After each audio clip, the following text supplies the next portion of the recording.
Pasco is a Republican county that is giving cops the ability to access children's grades and their behavior records and their at-home situation that was given to them, given to the school district, to then go and harass their families.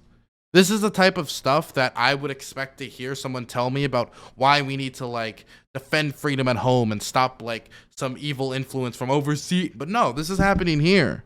This is happening in Pasco. And it's not only happening there. If it's happening in Pasco County, it's probably happening in other places as well. God, people really don't like the fact of me fighting against a surveillance state. What is rigged game? I don't know if you're like one of those individuals who want like a camera in their house that the cops can look at any time to watch you, like having intercourse with your wife. I'm not somebody like that. This is bad. The idea that the cops can freely access like my grades or like behavioral information of any of kid I decide to raise is disgusting. This is silly. And then pivoting to like the Democrats or whatever, I don't know. This just seems like silly shit to me. Like I'm complaining about a certain instance in a certain county. It's like, well, what about the Democrats? Why is this bad? Okay. So this story right here that we're about to look at is about future crime. Future crime, you say? Yes, future crime.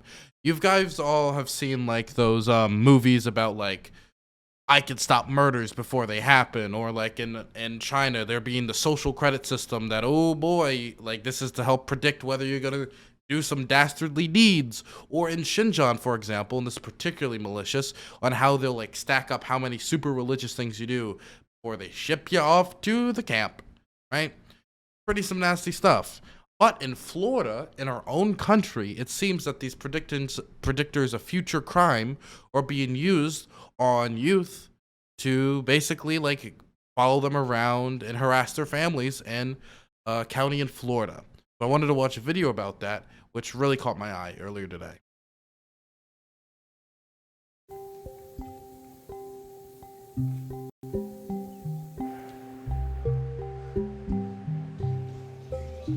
This is a wedding photo, 2012, before we got here. This is Bobby. Wow.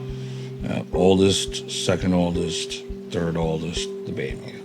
Robert Jones and his family moved to Pasco County, Florida in 2015 after their oldest son, Bobby, was kicked out of the neighboring school district for fighting. Gotta say, Florida, continuing its long history of having a bad rap. Soon, they were visited by the sheriff's Strategic Targeted Area Response, or STAR unit, which was created to, quote, hunt down prolific offenders.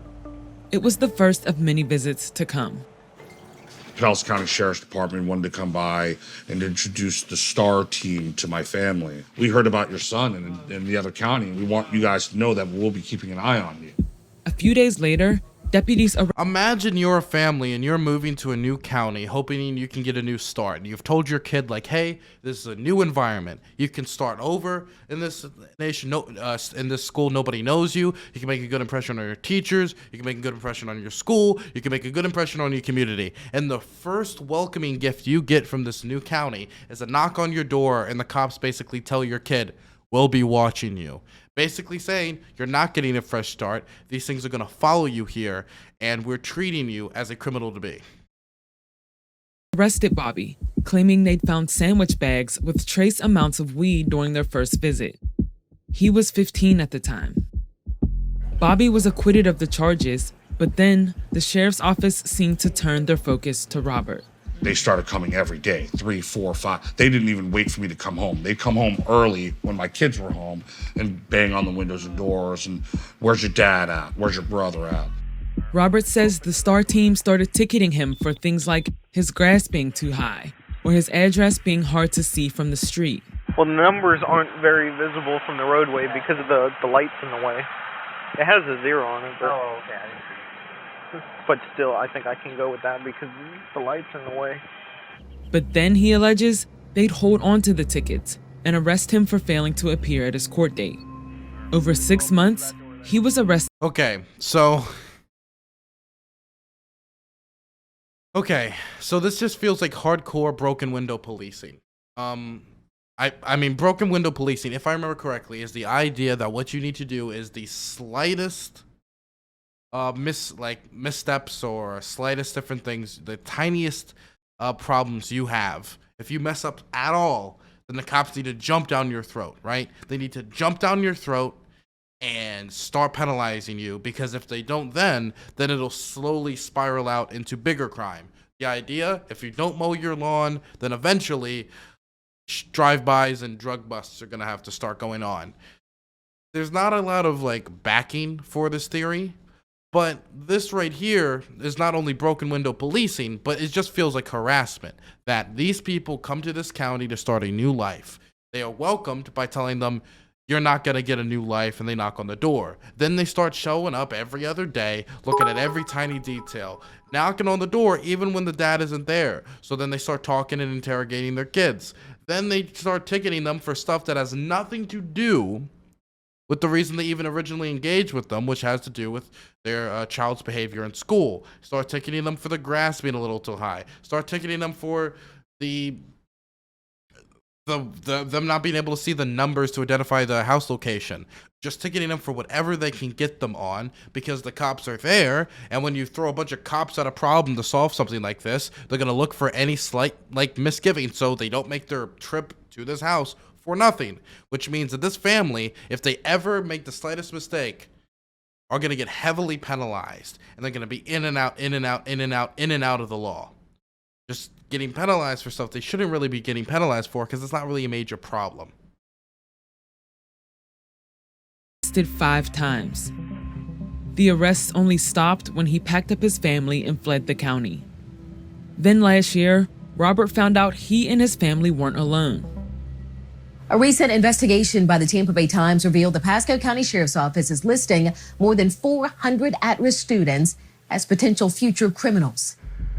The Tampa Bay Times investigation found that the Pasco County Sheriff's Office has maintained a secret database of people they think are likely to break the law, calling it intelligence-led policing. The agency also uses information shared. Again, it's just the future crime stuff they were all terrified was like happening in China and happening in all these other places, but it could never happen here, and blop, right there. Not only are they doing future crime, they're not doing it to you, they're doing it to your kids. By the school district and Florida Department of Children and Families, like attendance records, grades, and details about students' home life. The data then is used to track, quote, juveniles who are at risk of becoming prolific offenders. Could you imagine, like, you share details about your home life with like a therapist at school, and then instead of them being like, yes, we'll keep this super private, none of the other kids will know, and then they hand that information over to the cops. Not only do they hand over your personal home life, or whether it has to do with abuse or some misgivings at home, or maybe that there's some poverty at home and there's some hunger issues or housing issues, they'll also hand over the grades, any behavioral problems, and you're handing over a bunch of information that the parents have no clue are being sent to the police, and that there's supposed to be like an expectation of privacy there that doesn't actually exist. And this is leading to parents getting harassed no matter if they move into this community expecting like a start in a new life, that's going to be denied from them. Oh, it's my son. Calling him? Yeah. Got my phone off the counter. The lists have never been made public, but Robert assumes Bobby's name was added as soon as they moved to the county. Hello, this is a prepaid call from Robert Jones, an inmate at Pinellas County Jail. To accept this call, press 0. Hey, kid. What up, boss? First off, how you doing? I'm doing alright, you know. It's just same shit, different day. Bobby is 21 now and in jail awaiting trial for an assault charge. I'm just wondering how you're doing and what's this experience been like for you in these last couple of years. Life just got harder and harder and harder. Even though I was trying to do better as a person, they'd pull up to my school to harass me. They'd pull, like, it just was nonstop. It was like every day, like multiple times a day. Bobby, did the deputies ever say that they were ever going to try to help you? Well, yeah, I would say the first day that I met them, that's what they said their intentions were. Like when they introduced themselves and said they'd be seeing me more, I didn't really understand what The thing is also, if you have an at-risk youth coming to your community, after having to leave another community, Is the best introduction to your community really to send the cops out there? No, of course not. They're going to feel like they're not welcome, and it's probably going to make a young person lash out.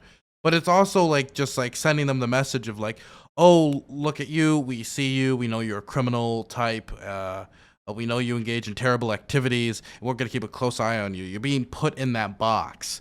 And cops are not the people who should be dealing with these situations of at-risk youth. Of, oh, there's an at-risk youth. What do? Send the cops at their house to harass their families. That'll make them want to follow the law. That'll make them have a good respect for law enforcement in the community. And so if they have an issue, they can call the cops. This is going to do nothing but basically make young people afraid of cops and saying, well, if we go to law enforcement about any issue we have, well, this could just lead to us being harassed. And I don't trust these guys. They arrested my dad and like ticketed us for tall grass and just such small stuff, and immediately told me when I was coming here they were watching us. I don't trust law enforcement, and that's going to send them on a terrible path. The type of people at-risk youth should be dealing with are psychological experts, child care providers, not cops. This is not something they're really trained to deal with, or like at-risk youth like effectively. We should be having people who are experts in this field be the ones that are introducing at-risk youth to a new community if they want to access those resources. And as time went on, I realized what their true intentions were. Robert is part of a lawsuit against Pasco County Sheriff Chris Naka. All 4 plaintiffs are alleging harassment and claim the program violated their constitutional rights during search and seizures. Sheriff Naka has denied the claims, defended the constitutionality of the ILP program, and moved to dismiss the case. The school district is also facing backlash for its part in the ILP program. This is a good reminder to everyone to go mow your grass or you might get harassed. So just sending that out there to everybody at home. A coalition of parents and national civil rights groups joined together to push the district to stop sharing information with the police indefinitely. I had one student one year, every day he wrote on a sticky, and I legit kept every single sticky. And some of these things are like over 6 years old. They're right? over 6 years. They're like over 10 years old. Like some of these things. Brittany Powell, a member of the coalition and former teacher in the school district, witnessed firsthand how detrimental the program has been for students. So when you were working in the Pasco County School District, what was your knowledge of this program, and did you even know that it existed when it came to your own students? No, I didn't know that it existed when I was teaching. I've seen, students that were either LGBTQ, students of color, that were overly disciplined. I've seen that happen plenty of times where students that are technically good kids, they just actually need a real chance, but they're being judged on who they are and where they came from and what their records say. Spending your entire career mostly with kids, what effects have you seen on kids that are met or have contact with police at such a young age? That's probably going to make me cry, because I've seen students feel less of themselves, feel like they can't make it because they already know how everyone else sees them. So I might as well live up to what everyone else's expectations of me are. After a while, that tears at you. All of those little cuts, they tear at you and they change.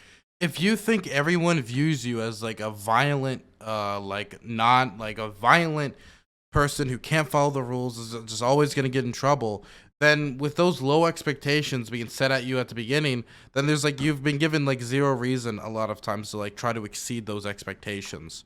And so you're put in that box and you're like, fine, okay, I'll live in that box. You view me like that, I'm going to act like that. I saw a lot of people who I feel like, who I know because of those boxes, them being put into those boxes, like got into a ton of trouble, are now in the criminal justice system for like probably the rest of their lives. Change who you are, to the point that sometimes students give up. I'm sorry. So that's why, even though I'm not there in the classroom, I can't stop fighting for them. Superintendent Kurt Browning has said publicly that he was unaware the sheriff's office was... Dylan, that's a huge presumption I'm making. No, it isn't. If I walk into a community and the first thing cops say to me is, we're fucking watching you, and then they come every other day to my house, bang on the door, where's your dad? Where's your dad? Got too close. Nope, your grass is too long. Here's a ticket. Oh, we can barely see the thing. Here's a ticket. Here's a ticket. Like, what's the message being sent to that kid? I am accepted in this community. People love me here. I have been able to build a new life here, not tied to the problems of my past. That's not the message they're being sent. The message that's being sent to them is, you're a problem. We think you're a hardened criminal, and you're just gonna end up in another cell. You're gonna end up like a gangbanger. That's the message that's being sent to that kid. And cops shouldn't be the ones introducing at-risk youth to new communities. If those resources want to be accessed to try to help make that transition easier, it should be with experts in dealing with at-risk youth, not cops. Using school data to identify students as future criminals. We tried to speak with him about these claims, but he denied our request for an interview. After months of pressure, the board did agree to stop sharing private data with school resource officers for now, without saying what's going to happen next school year. It wasn't enough to satisfy the coalition or to stop the U.S. Department of Education from investigating the district. Earlier this spring, The idea that cops should have access to all your personal home information that you give to any school personnel, whether that be medical documents or anything, they should have access to your grades and records of behavior. Like, this is like a huge violation of privacy, of like what type of information we're making available to law enforcement. That is why they originally went to that father's home. They went through this kid's grades, they went through what his home life looked like, and they went through his record of behavior in school, and that's what started this harassment campaign of his family.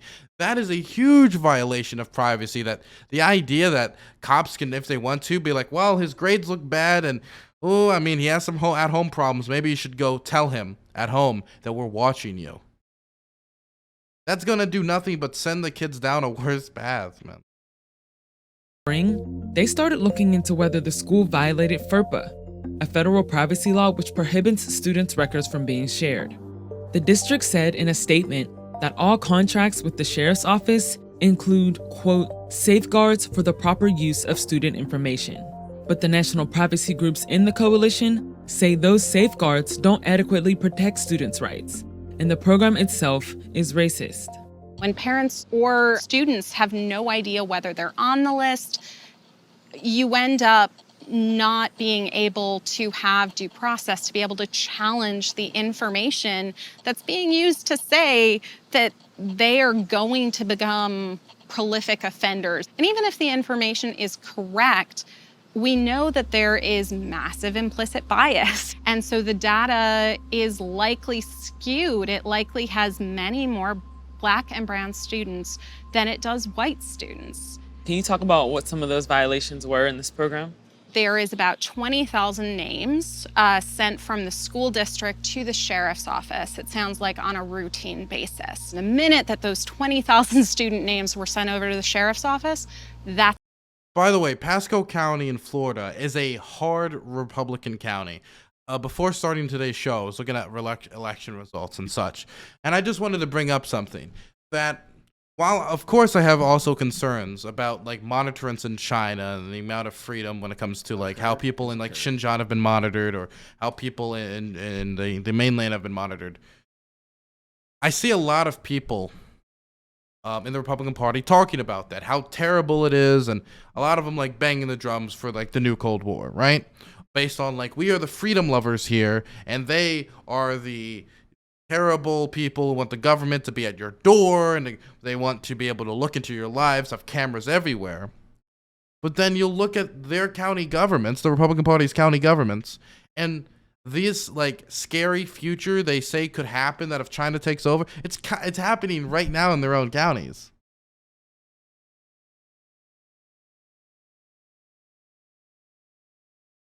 Pasco is a Republican county that is giving cops the ability to access children's grades and their behavior records and their at-home situation that was given to them, given to the school district, to then go and harass their families.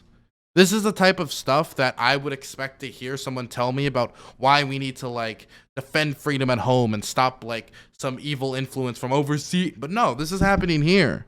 This is happening in Pasco. And it's not only happening there, If it's happening in Pasco County, it's probably happening in other places as well. And I'm not just trying to highlight Pasco County in particular for this. We can talk about the fact that Muslims were monitored in New York City after 9/11, and the monitorance of mosques and the Muslim community in the United States. That was 100% unconstitutional. We can talk about the history of broken window policing. We can talk about all the laws that are being passed in the United States right now that are anti-protester, make it easier to run them over and giving them harsher sentences for what? Aid and abetting the starting of a riot, which could lead to somebody giving people water getting 5 to 10 years in prison.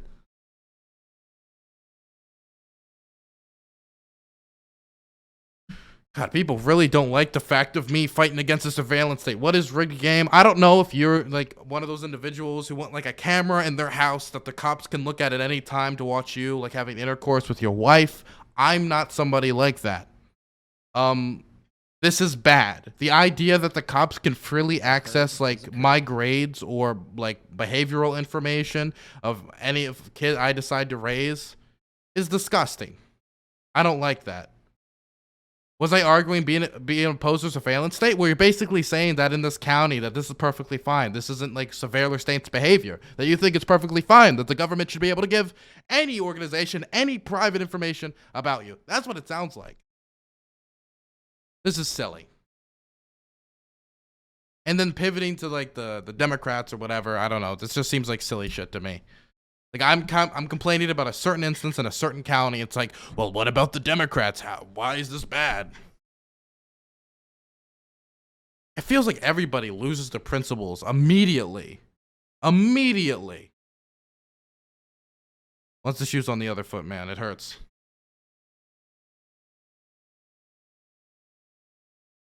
What is rigged game? Look, if you really care to talk about it, you can call in right now if you want. I still got about 30 minutes. Anyway, let's finish the video quick. That's a FERPA violation. Flat out. The sheriff's office said Nako was unavailable for an interview, but sent a statement saying the prolific offender program does not use an algorithm to predict criminal behavior and, quote, only considers an individual's criminal history and does not use any additional factors. They also say that previous reporting conflated several unrelated issues, like probation checks and code enforcement issues, but that prolific offender checks are meant to provide people with resources. So tell me about this wall of faces. Who are we looking at here? Current or former Pasco Sheriff's Office employees. But former narcotics officer Chris Starnes says that's not what he saw during his 20 years with the agency. It says wall of shame. This is mostly heads of departments and bureaus. Mm-hmm. Do you still have a relationship with anybody here? Not a single one. I've been completely ostracized from the entire agency. The first glimpse I got as a narcotics sergeant, I would get the daily morning reports. It is the significant activity for all units in a 24-hour period. I started noticing that patrol deputies were going to certain locations at least 3 or 4 times during a 24-hour period. And that was a red flag. Former deputies, including Starnes, have filed several lawsuits against Sheriff Nako and his department. Sheriff Nako denies the claims and has moved to dismiss them. In Starnes' case, he says he was personally retaliated against for speaking out against ILP, among other issues. I had a problem with it because even if the person was doing multiple crimes, why would we keep going back over and over again, over and over and over again? Were they going back with warrants? No, it's knocking on the doors. A lot of these tactics is being labeled as harassment. Do you agree with that assessment? Yes, it is. And it's sad because... That's the thing, of course they're not going with warrant. The thing is, at the end of the day, a lot of these people could just be screw off cops, close the door, and they don't have a warrant so they can't go further. But that's what makes this harassment, is they're going there, not with some report of hey, the kid did this or the kid did that. They're just going there to, like they said immediately when this new family came there, we're going to keep an eye on you. That's what they're doing. They're just harassing these families who are trying to start a new life in this county. I do believe that intelligence-led policing can be beneficial work, but the way it's happened there, no, it's harassment. It's egregious. It's disgusting.